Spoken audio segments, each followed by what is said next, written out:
ശ്രീനിവാസൻ മരിച്ചപ്പോഴേ ഇപ്പൊ പോസ്റ്റുകൾ എഴുതി വെക്കുന്നതാണ് റെസ്റ്റ് ഇൻ സിനിമ എന്ന്. അപ്പൊ റെസ്റ്റ് ഇൻ സിനിമ എന്ന് പറഞ്ഞാൽ ഇനിയിപ്പോ ബേക്കറി തൊഴിലാളിയാണ് മരിക്കുന്നതെങ്കിൽ റെസ്റ്റ് ഇൻ ബേക്കറി, ഹോട്ടലാണ് rest in hotel, rest in electricity board, rest in transport bus ഡ്രൈവറൊക്കെ വരെ കിളിയൊക്കെ മരിച്ചാലോ, അല്ല കണ്ടക്ടറൊക്കെ മരിച്ചു കഴിയുമ്പോ പിന്നെന്തുവാ അങ്ങനെ ഒരുപാട്. പിന്നെ വേറെന്തൊക്കെയാ ഉള്ളത് ഇവിടെ? റെസ്റ്റ് ഇൻ ലുലു മോൾ, ലുലുവിലെ സ്റ്റാഫൊക്കെ മരിക്കുമ്പോ. റെസ്റ്റ് ഇൻ ഷോപ്പിംഗ് മോൾ എന്നിടുന്നായിരിക്കും, ലുലുവിനൊക്കെ ഇടുന്ന മോശമല്ലേ, സിനിമയെന്നല്ലേ പറഞ്ഞു. അപ്പൊ rest in shopping mall, rest in workshop,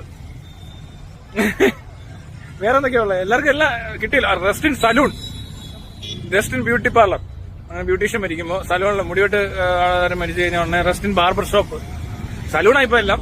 rest in fruit juice. പിന്നെന്തുവാ വേറെന്തൊക്കെയാ ഉള്ളത്?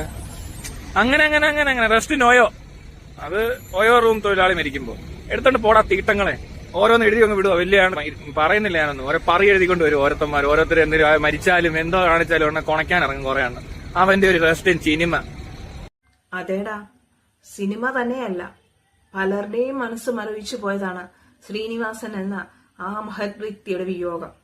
പക്ഷെ നീയൊക്കെ മരിച്ചാലേ ഒരു പട്ടി ചത്ത ദുഃഖം പോലും ഒരാൾക്ക് ഉണ്ടാവില്ല.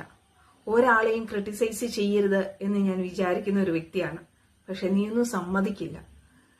ശ്രീനിവാസൻ എന്നൊരു വാക്ക് ഉപയോഗിക്കാനുള്ള എന്ത് യോഗ്യതയാണോ തനിക്കുള്ളത്? കലാലോകം ഇതൊക്കെ കാണുന്നുണ്ടോ ആവോ? ചെറിയ ചെറിയ കാര്യങ്ങൾക്കും അല്ലെങ്കിൽ അനീതി എന്ത് കണ്ടാലും അതിലൊക്കെ കിടന്ന് അലറി തിമിർക്കുന്ന ആൾക്കാരോടാണ് ചോദിക്കുന്നത്. ശ്രീനിവാസൻ എന്ന മഹത് വ്യക്തി നമുക്കെല്ലാം പ്രിയപ്പെട്ടതാണ്, നിങ്ങൾക്കും എനിക്കുമെല്ലാം. ശ്രീനിവാസനെ ഇഷ്ടമില്ലാത്ത ഒരാളും ഈ ഭൂമിയിലുണ്ടെന്ന് എനിക്ക് തോന്നുന്നില്ല.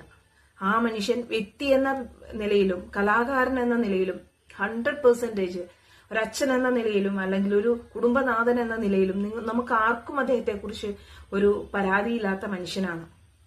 അങ്ങനത്തെയൊക്കെ കലാകാരന്മാർ ഇനിയും ജനിക്കുമോ എന്ന് തന്നെ സംശയമാണ്. അങ്ങനത്തെ അത്ര അതുല്യ പ്രതിഭയാണ്. ആ മനുഷ്യനെ എന്തൊക്കെ വെച്ചിട്ടാണ് ഉപമിച്ചിരിക്കുന്നത്? എല്ലാ മനുഷ്യർക്കും അതിൻ്റെതായ മഹത്വമുണ്ട്. അവൻ ഇനി പറയാനൊന്നുമില്ല, എല്ലാരെയും വെച്ച്. ലുലുവിലെ ഒരു സ്റ്റാഫ് മരിച്ചുപോയാൽ റെസ്റ്റ് ഇൻ ലുലു എന്നിടുവോ? അല്ലെങ്കിൽ ഒരു വർക്ക്ഷോപ്പ് ജോലി ചെയ്യുന്ന ആൾ മരിച്ചാൽ അങ്ങനെ ചെയ്യുവോ? അല്ലെങ്കിൽ ഇനിയും അവൻ ഉപയോഗിക്കാൻ വാക്കുകളൊന്നുമില്ല. എല്ലാ ഇതിനെയും വെച്ച് ഉപമിച്ചിരിക്കുന്നു. എന്ത് യോഗ്യതയാണോ തനിക്ക് അതിനുള്ളത്?